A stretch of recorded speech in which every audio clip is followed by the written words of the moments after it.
நம்ம கிட்ட ஒரு விஷயம் ஆல்ரெடி இருக்குன்னு வச்சுக்கங்களேன்.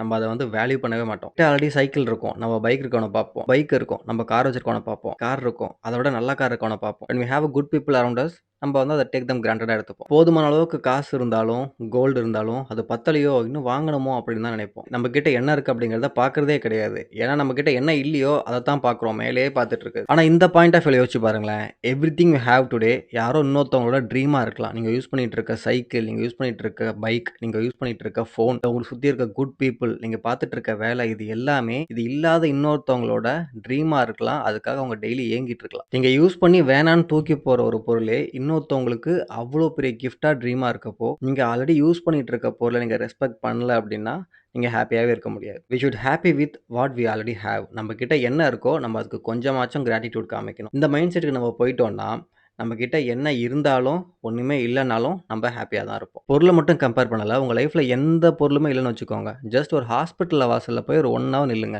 அங்க எவ்வளோ பேஷண்ட் வந்து போறாங்கன்னு பாருங்க. ஸோ அவங்கள கம்பேர் பண்றப்போ, உங்களுக்கு எவ்வளோ ஹெல்த்தியான ஒரு லைஃப் கிடைச்சிருக்கு அப்படிங்கிறத நினைச்சு நீங்க ஹேப்பியா இருக்கணும். ஸோ உண்மையான ஹேப்பினஸ் அப்படிங்கிறது நீங்க எப்போ கிராட்டிட்யூட் பண்ண ஸ்டார்ட் பண்றீங்களோ, அப்பதான் உங்க லைஃப்லயும் ஸ்டார்ட் ஆகும். ஸோ டெய்லி ஒரு 1 நிமிஷம் உங்க மனசுக்குள்ள நீங்களே தேங்க் பண்ணிக்கோங்க. உங்ககிட்ட என்னலாம் இருக்கோ.